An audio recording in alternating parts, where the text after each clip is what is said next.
You're back! And your head's still on! Did you swim? Swim? No, boat. I boated. I mean, they dropped me off in a boat. Impressive. So, what's the next step on our grand adventure? Tea and biscuits? A hearty nap, perhaps? I need to find the city green and the home of Abnaxus. I visit the city green every day to clean my feathers in the fountain. Follow me.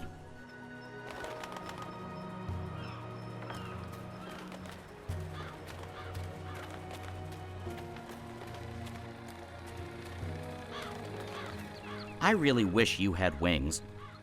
So do I, Crow. Hey, are you okay?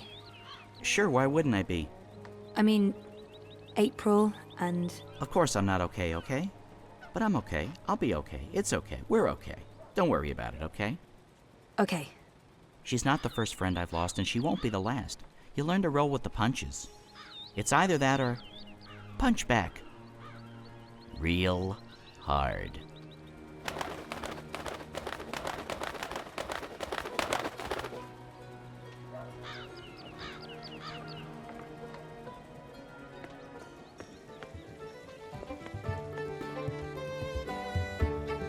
I keep overhearing people talking about the reaping.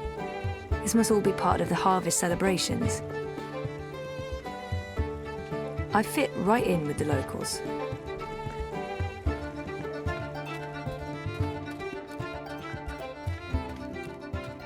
So, how's business? Pretty good. I mean, reaping's a great time for me. Plenty of customers. Even if those farmers are tight-fisted, they bring their own food into the city. They ought to do something about that.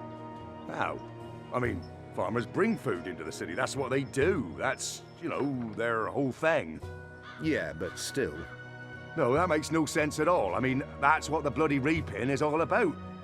Farmers harvest their crops, bring the produce into the city, sell it, and come Reap Moon Eve, we all enjoy the Feast of Reaping. I know, but is that what we really want from those peasants? Well, yes. Yes, it is.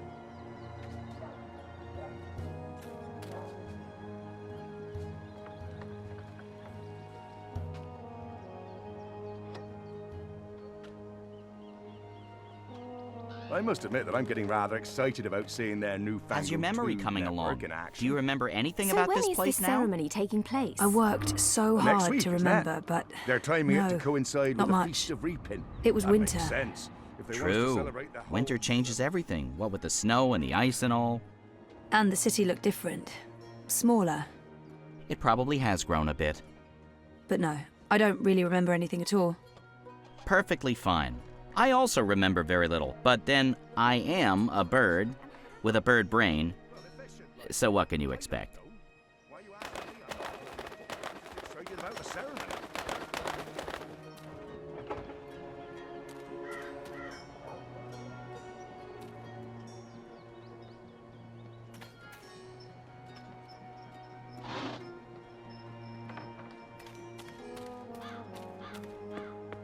What's going on here? Isn't that...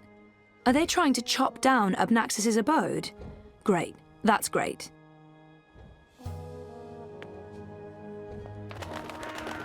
So this is it.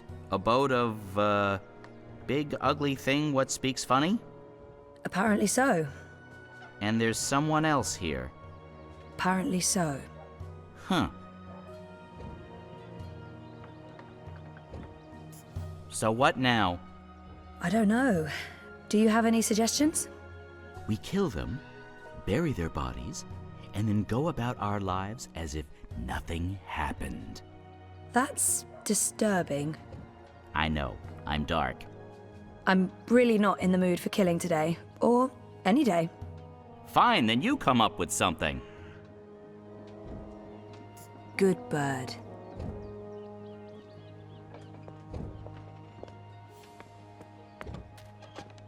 Once this unholy tree's been knocked down, the electorate will take me seriously. They'll see I have the power to get things done. Maybe then I can stop licking the arses of the Azadi. Goddess this and goddess that. It leaves a bad taste in my mouth, sucking up to their feminine deity. Give me a world without gods and goddesses, a world ruled by humans and true Northlanders.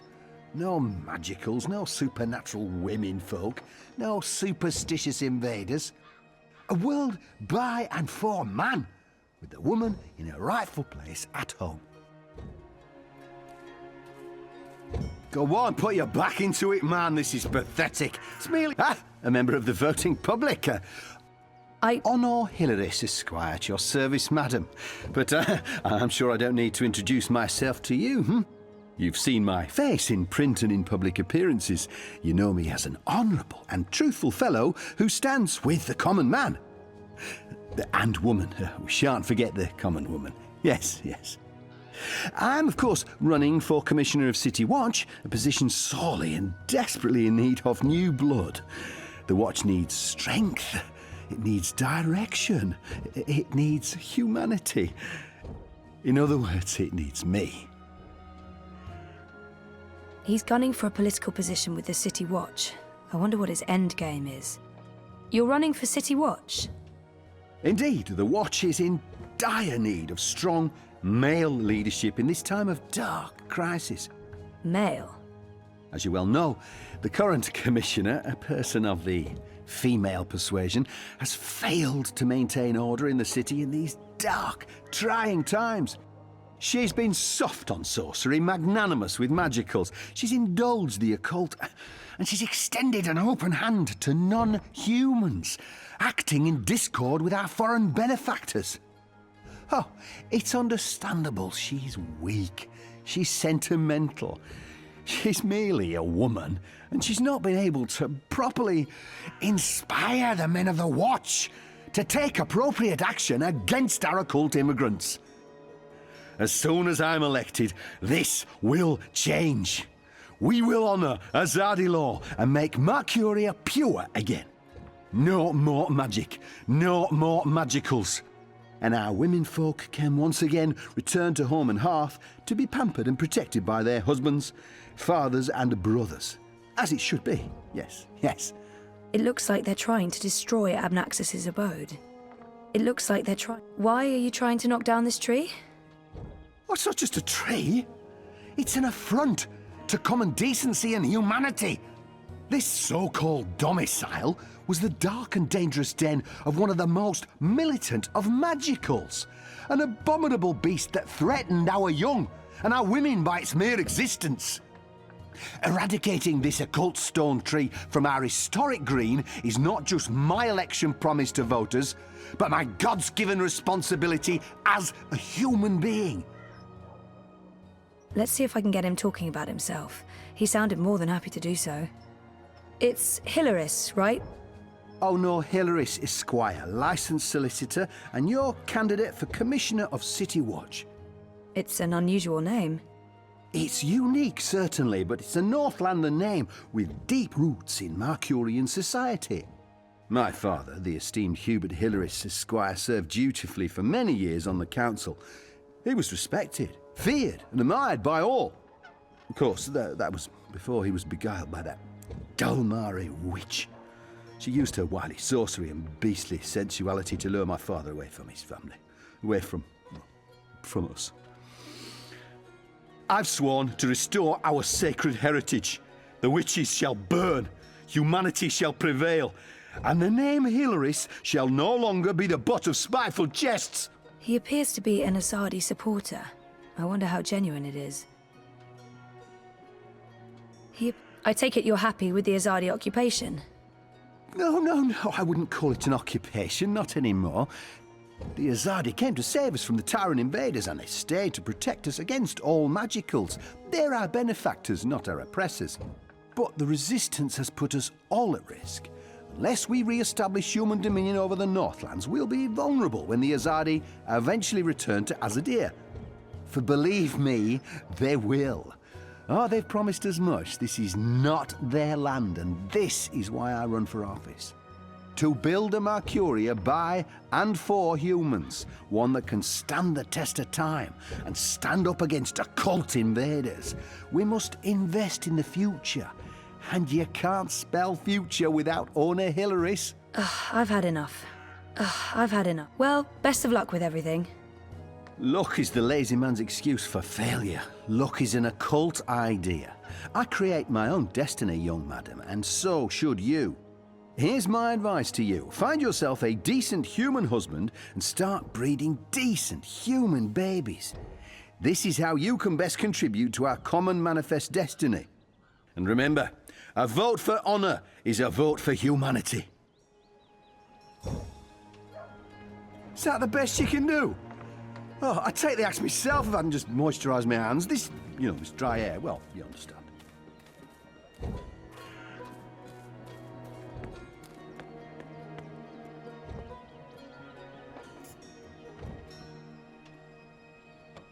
Crow, could you fly over there for me? Why? Just trust me. Why? Jesus, please, Crow. Fine. Pardon me for wanting to play a role in my own destiny. I'll do it.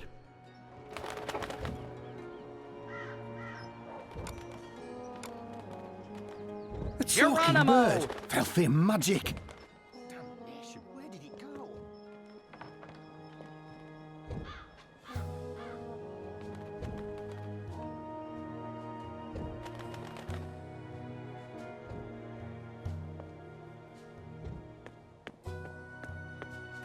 What kind of shoddy job are the Azadi doing when there are still talking birds flapping about? That God's damn talking bird! Magical aberration! If I get my hands on the filthy feathered thing, I'll twist its scrawny little... language. What can I do for you, young madam? Let's play this nice and cool, Zoe. About that talking bird that's bothering you. Yes, what about it? I just saw it. Where? That filthy, chattering fowl must be over there somewhere. Go check.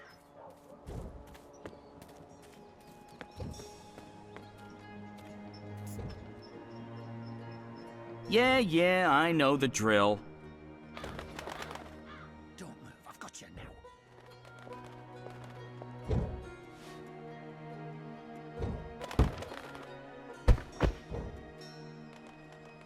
Soft-headed fool. We'll need to carry him home to have someone look at his head. The tree can wait until tomorrow. You do the carrying. I'd do it myself, but someone needs to lead the way and keep an eye out for potholes. That was brilliant! First, I did my thing, and then that goofball tried to hit me with a rock, and then stuff happened, and Dung for Brains got knocked out, and then they all left! End scene. It was almost like one of those puppet shows that Wizard puts on in the square. It was hilarious! I'm glad you enjoyed it. That's the most fun I've had since... I don't know, I guess since I hung out with April all those years ago.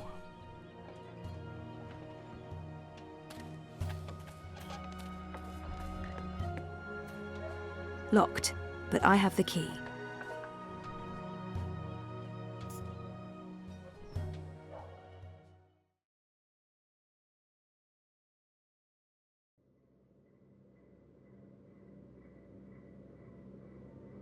This place looks a lot bigger on the inside. It is a lot bigger on the inside. Okay, this is freaky. I feel dizzy. There must be magic here because this makes no sense. Things can't be bigger on the inside than on the outside. Then again, why should I be surprised? I've seen weirder things. Weird is my new normal. Right, so, clues.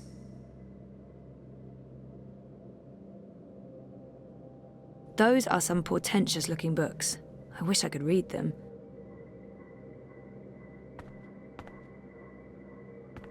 Abnaxus was a very well-read man, thing.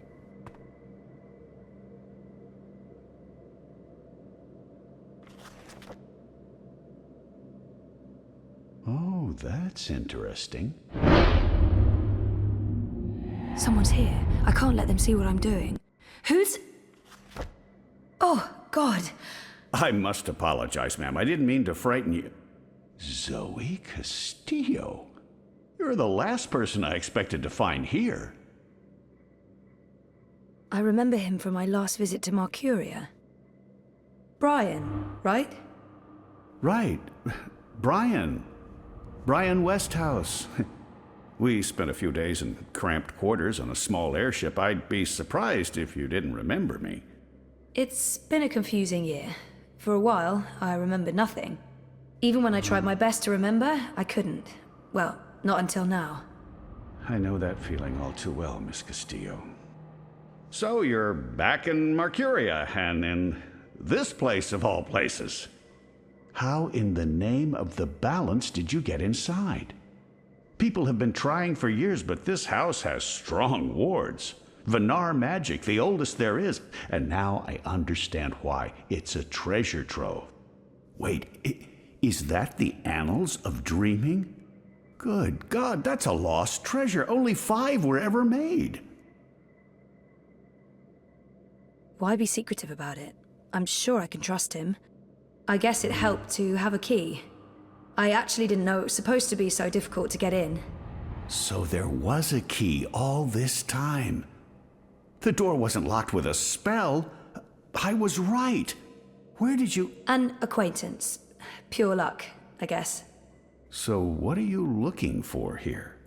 The ambassador disappeared more than 10 years ago, as I'm sure you know. It's not that I don't trust him, but... I was just curious about what was in here. You know what they say about curiosity, Miss Castillo? It killed the cat? What? No. Curiosity is the doorway to knowledge and wisdom. Looks like I picked the perfect day for a stroll in the green. I was wondering why that odorous Hilarious fellow wasn't still trying to chop this tree down. Now I know. Let's see if we find anything interesting, shall we?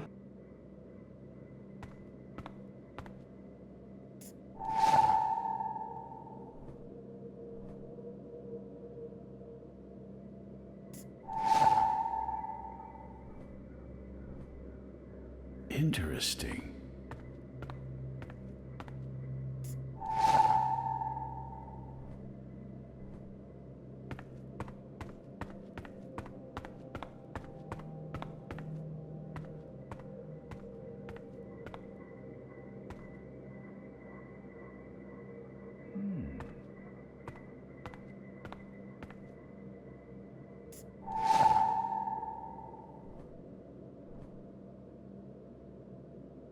Those are some portentous-looking books. I wish I could read them. Amnaxus was a very well-read man, thing. This is fascinating. There are enough musty old books here to fill a university library's special collection of musty old books.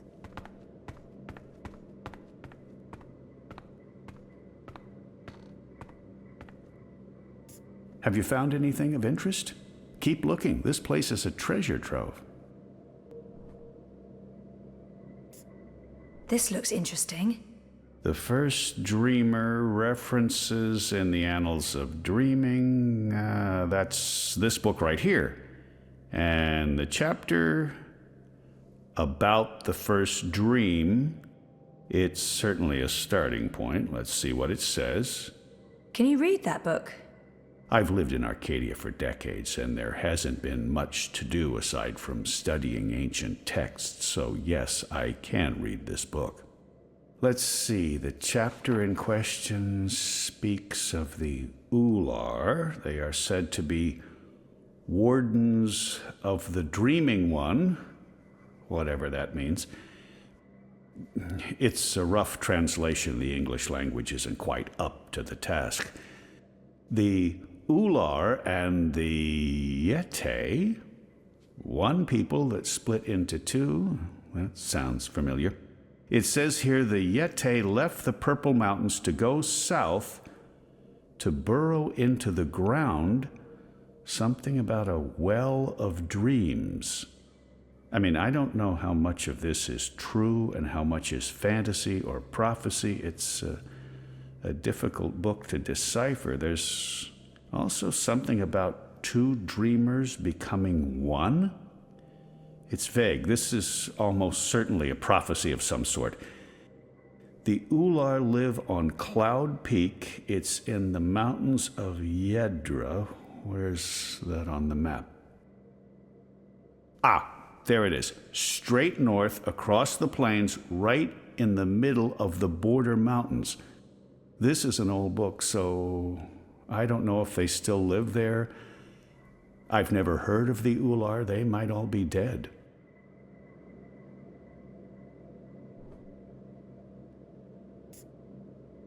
What do you think this means? I'm not sure there's much to learn from that one. What do you think this means? I'm not sure there's much to learn from that one.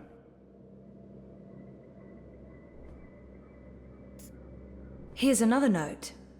On the matter of the kin and the approaching war of the balance.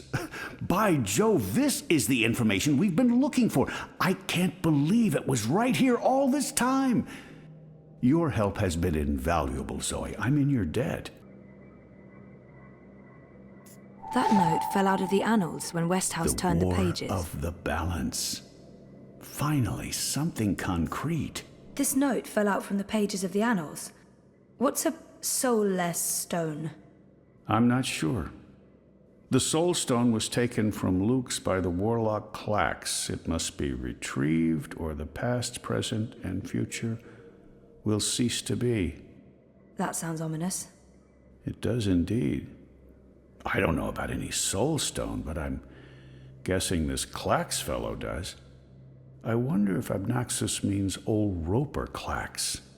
April told me his story. He was a two-bit wizard who resided in a floating castle up north near the border mountains. April said she taught him a lesson. She didn't get into any details, but he lost his castle. Last I heard, he's doing children's theater here in town. Reformed, apparently, if that's a thing a wizard is capable of. Sounds like this soul stone is important. I'm sure Abnaxus won't mind me borrowing this. I'll return it to him in person. To tell them. If I make it to Cloud Peak.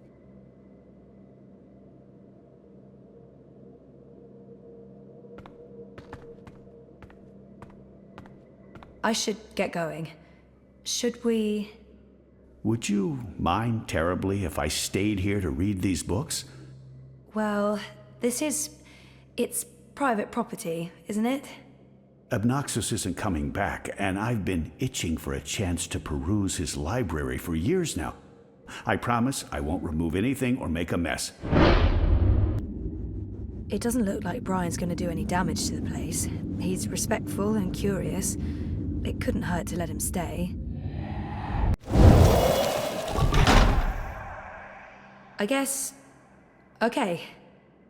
I mean, it's not my house. Excellent. Thank you so much, Ms. Castillo. I hope our paths cross again very soon.